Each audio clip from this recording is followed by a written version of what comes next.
in our introductory class, we have seen how important viscosity is in transfer of momentum. Now, viscosity plays a critical role whenever there is a difference in velocity between two adjacent layers. So, when two adjacent layers of fluids pass by one another, there would be some amount of momentum transfer due to molecular motion. So, molecules with higher velocity would jump from one layer to the slower moving layer, thereby transferring the momentum from the faster moving layer to the slower moving layer, and the same thing happens when molecules from a slower moving layer would come to the faster moving layer. This has given rise to a transfer of momentum in a direction perpendicular to the flow, which we commonly call as the shear stress. And we have seen what is the how the shear stress is generally represented. It is represented with a double subscript.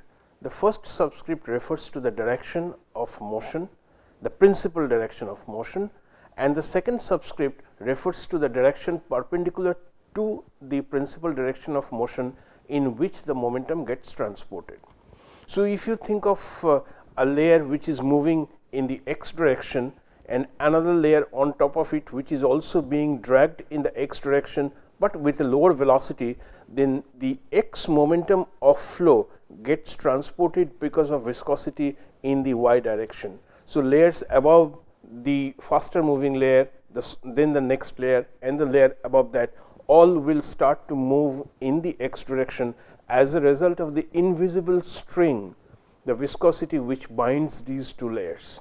So, the momentum, even though it is in the x direction, it gets transported in the y direction. This is also called the molecular transport of momentum, and the double subscript is a very common way to represent the shear stress. That means the stress being felt, being exerted by the moving fluid on the layer just above it. So, this area which is in contact with the layer below it, it gets the stress, some force per unit area, which is a direct result of viscosity. So, the defining equation of viscosity, as we have seen previously, is the Newton's law of viscosity. So, where the stress, the shear stress, is directly proportional to the cause, which is the velocity gradient. So, the proportionality constant of this is known as the viscosity.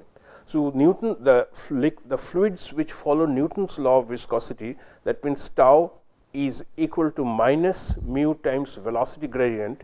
The minus signifies that momentum always gets transported in the direction of decreasing velocity. Those kind of fluids which follow this law are commonly known as Newtonian fluid. Examples of different behaviors are quite common. There could be some fluids which would first resist motion, but once a threshold stress is applied on it, it would automatically start to move, and from that point onwards the stress is going to be proportional to the velocity gradient. So, those kind of fluids which have a threshold stress which must be applied for it to start its motion are called Bingham plastics, and a common example of Bingham plastic is the toothpaste. You have to push the tube with a certain force. If you do not go beyond that force, nothing will come out of the tube. So, the toothpaste is an example of Bingham plastic. And then we have in the subsequent classes, what we have seen is that it is useful to define a shell in a moving fluid and find out what are the forces, what are the momentum that are acting on that shell. So, these shells are generally defined in the smaller dimension of the shell is the direction in which the velocity is changing. So, in the previous class we saw the example of flow along a flat plate. So, there would be a flow of a liquid along a flat plate, and so obviously the velocity is going to change in this direction. So, at this point the boundary condition is going to be no slip condition, which we know that at the liquid solid interface there cannot be any motion of the liquid molecules. So, the liquid molecules adjacent to the solid boundary will have zero velocity, zero relative velocity. So, that is called the no slip condition. At the other end, where we have the liquid vapor combination, liquid vapor interface, the shear stress would be across the interface would be equal to 0. true for most of the cases, many cases, when the velocity differences are not too great, or the air is not moving with a very high velocity, creating waves and so on. There we have seen, since the velocity varies in this direction, the shell that we are going to define is going to have a smaller dimension of, let us say, if this is the x direction, delta x.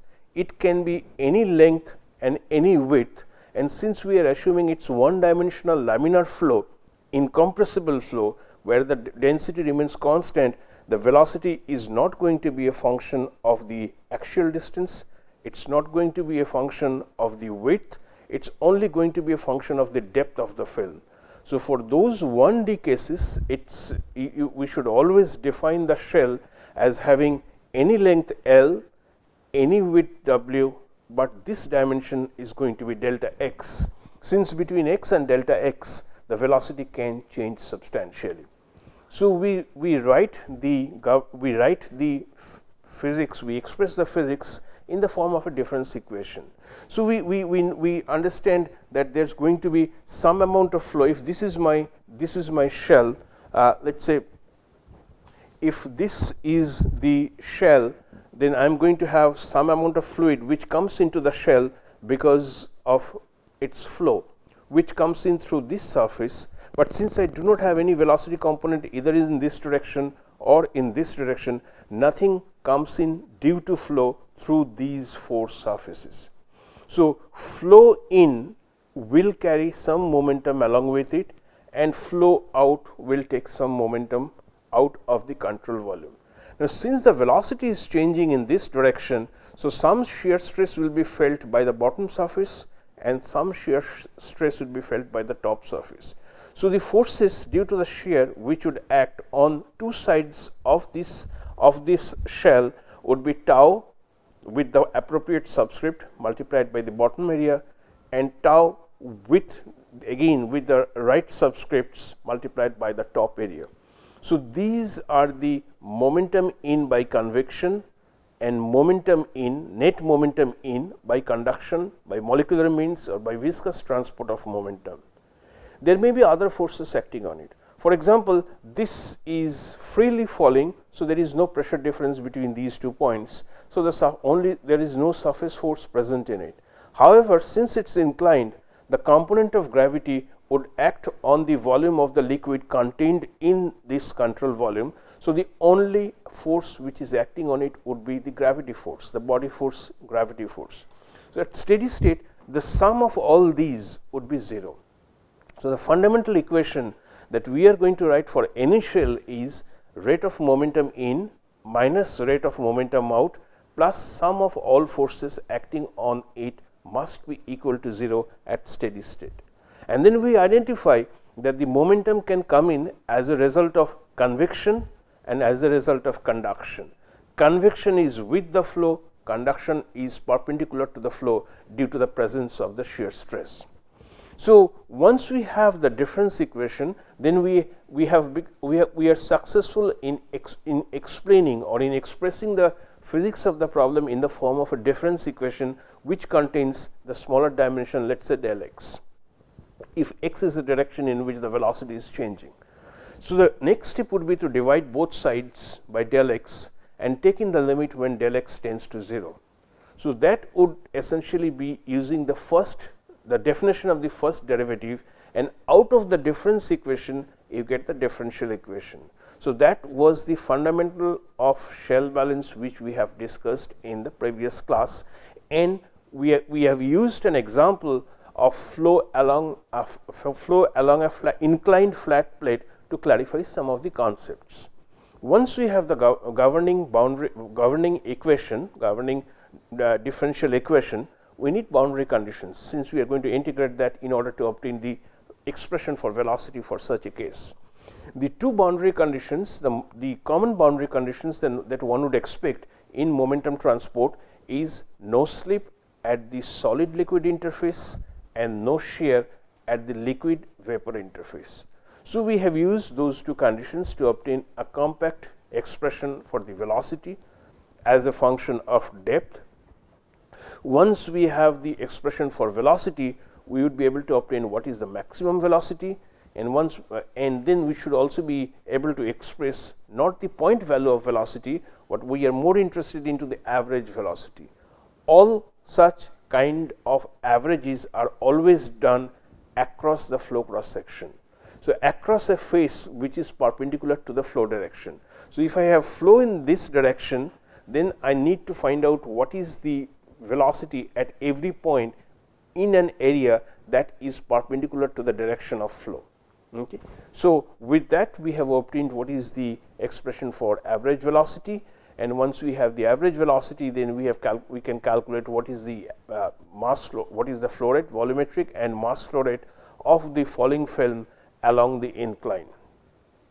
Today we in the 2 or 3 classes we would see some examples of the use of shell momentum balance in everyday problems, in everyday situations that we know of. So, the most common fluid flow phenomena that you see almost every day is flow of water, let us say through a pipe, through a circular pipe. So, we would like to see in this exercise how we can use the shell momentum balance to obtain an expression for velocity in a tube through which the liquid is flowing. Now, we are going to assume in this case is that the tube is vertical. So, there would be effect of gravity. Gravity would try to pull the liquid towards this in this direction, and there is also a pressure gradient. There would be some pressure over here and a slightly lower pressure at the bottom. So, the pressure force, the pressure gradient, the pressure force is forcing the liquid to move downwards. There would be gravity force which is going to pull the liquid downwards. So, the effect of pressure gradient and gravity is to create a flow in the downwards direction. Now, as the fluid starts to flow, it is going to interact with the walls of the tube, and the way it is going to interact is through viscous forces. But when it reaches steady state, the sum of all forces acting on a control volume suitably defined for flow in a pipe must be equal to 0. So, if I can define a control volume for flow in a pipe, then we are going to find out what is the rate of momentum into the control volume by convection and by conduction, what is the force, surface force that is acting on the control volume, namely pressure in this case, what is the force due to gravity that is acting on it. So, it is the total amount of liquid contained in this control volume multiplied by rho and g. So, at steady state the sum of all these would be equal to 0.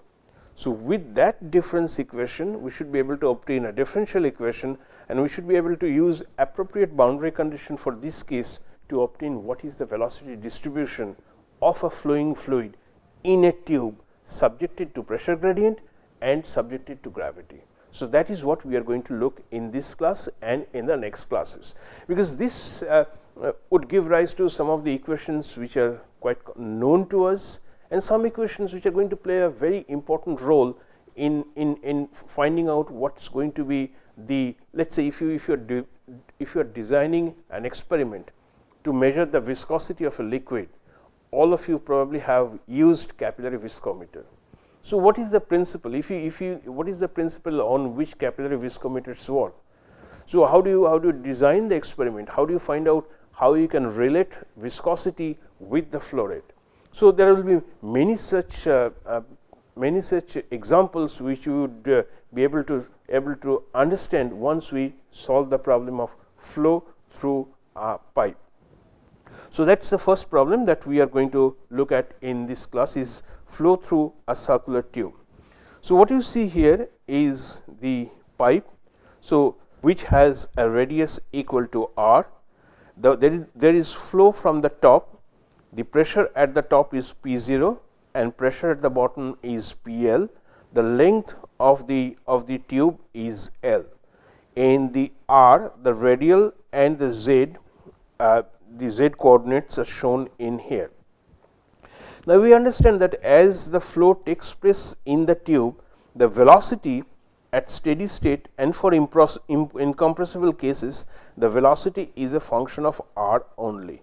The closer to the wall the liquid layer is, the lower is going to be its velocity, and as it moves progressively towards the center, the velocity will increase. Now, whether this increase is going to be a straight line increase or some other form, that is what we are going to find out in here. So, the first job for this case, where I have flow from the top as a result of pressure difference and as a result of gravity, is to define a shell, and across that shell we are going to make the momentum balance. So, what would this shell look like? It could be of any length L, it does not matter, since the velocity is not a function of L. The velocity Vz in the z direction is not a function of z, it is definitely a function of r. Since it is a function of r, then my shell will have the smaller dimension as delta r, the way that I have shown here. So, this is delta r, this point is r and this is at r plus delta r. It could be of any length, it does not matter, since the velocity is not a function of z. So, I think of this shell, the one in blue, and would try to see what would be the momentum in term, momentum out term, all the forces due to the surface force and due to the body force acting on this shell acting on the liquid contained in this shell.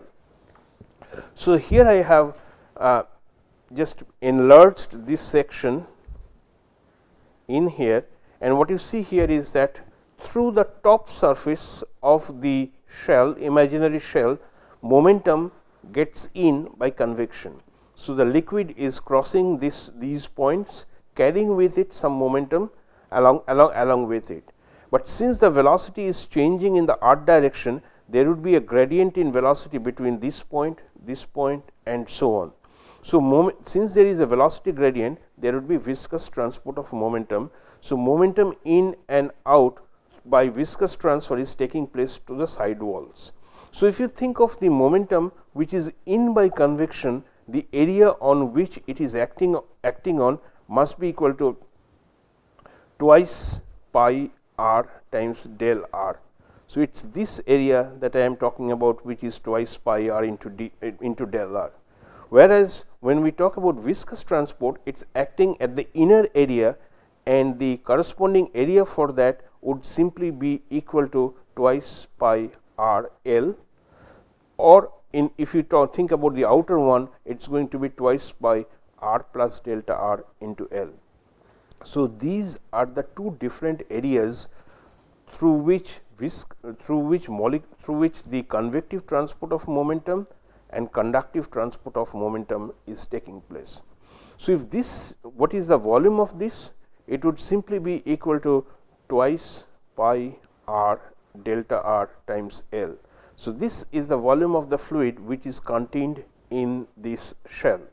I think it is clear to all of you by now that what I am trying to do is to see what is the area on which the fluid is coming in, what is the area through which the sidewalls of this through which the momentum is going out.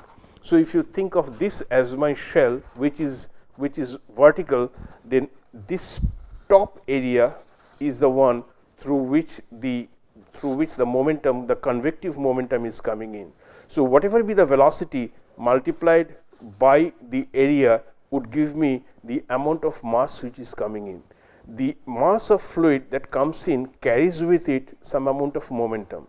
So, what is going to be the momentum in it? It is this area multiplied by Vz evaluated at z equals 0, multiplied by another Vz in order to make it momentum.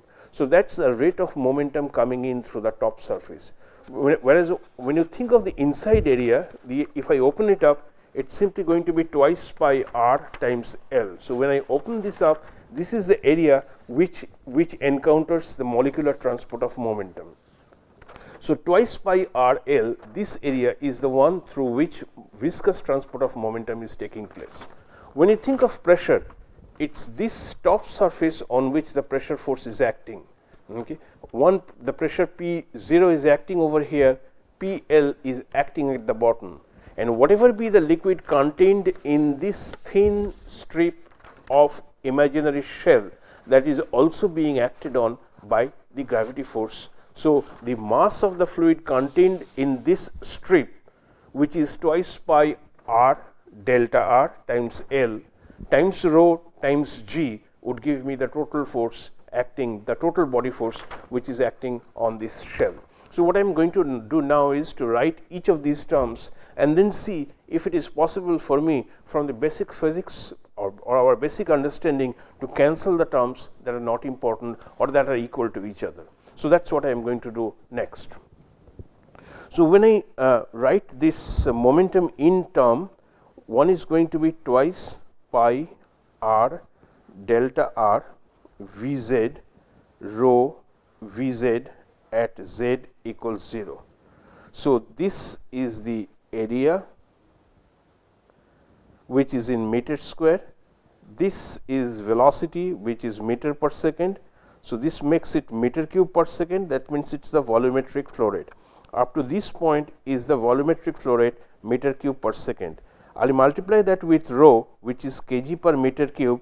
So, that makes it, if I think of this much, it is kg per second. So, that means up to this point this is nothing but the mass flow rate. This mass flow rate is again multiplied by a velocity with units of meter per second. So, what I have then here is the amount of total amount of convective momentum which is coming into this. So, this is mass times meter per second square. So, this has units of force.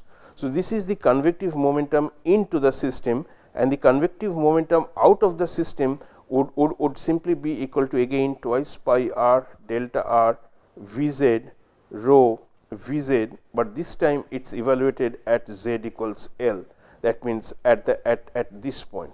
Now, if you see these the variation of the velocity, Vz is not a function of z. So, whatever be the value of Vz at z equal to 0 must be equal to the value of Vz at z equals L. Vz does not vary with z, and therefore, this term and this term will cancel out each other. So, the convective momentum in and the convective momentum out would simply be equal in this case. So, with that, then we are going to write what is going to be the molecular transport of momentum. So, the area on which it is working on is twice pi r L, and the shear stress, it is the z component of momentum due to viscosity gets transported in the r direction.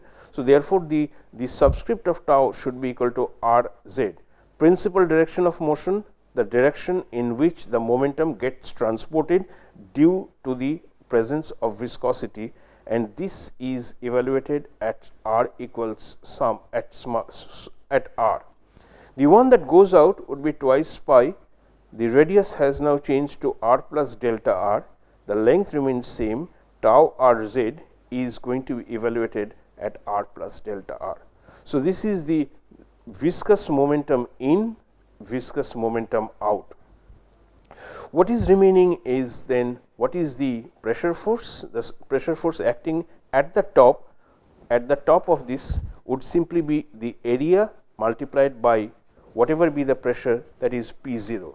So, the area that we have in this case would be twice pi r delta r times P0. So, this is the area at the top, this is whatever be the pressure acting at z equal to 0. So, this is the pressure at z equals 0, and the one at the bottom would be twice pi r times delta r. The pressure at the bottom is L. So, it is going to be twice pi r L, and I also have a body force which is acting on it. In order to obtain the body force, I need to first find out what is the total volume of fluid that is present in here. The total volume is twice pi r delta r. This is the area multiplied by length. So, this becomes meter cube, the volume, multiplied by rho. So, this becomes kg multiplied by g. In this case, the gravity component is simply going to be g plus g because of the coordinate system that we have used in here. So, in this direction it is the increasing z. So, g in this case is going to be positive. The force, the gravity force is going to pull the liquid in the direction of increasing z. So, the governing equation, the difference equation would simply be the net momentum in by convection, net the pressure which is acting at the top, the pressure which is acting at the bottom, and the gravitational force which is acting on it. Now, the next step, as we have done in the case of difference equations, is to divide both sides by the smaller dimension, which in this case is delta r. So, we divide both sides of the equation by delta r and take in the limit when delta r approaches 0, and what we get out of it is a differential equation. So, if I divide both sides and take the limit, my equation would be limit as delta r tends to 0, r tau r z, which is this is evaluated at r plus delta r, minus r tau r z, which is evaluated at r divided by delta r. So, this is going to be the first two terms, and then I am going to have is P 0 minus P L by L plus rho g times r. So, if you express it if you use the definition of the first derivative, what you are going to get is d dr of r tau r z is equal to P 0 minus P L by L times r, where simply P 0 is, or P is defined as small p minus rho g z. So, if you think of this term, it simply can be expressed as capital P 0 minus P L by L. There is no additional significance to this p. This capital P is introduced so as to give it just a compact shape, because we understand that from here P 0 is simply going to be equal to P 0, and P times L is going to be P L minus rho g L. So, now if you look at this term and this term, they are identical. I have just clubbed rho g in here, that is all.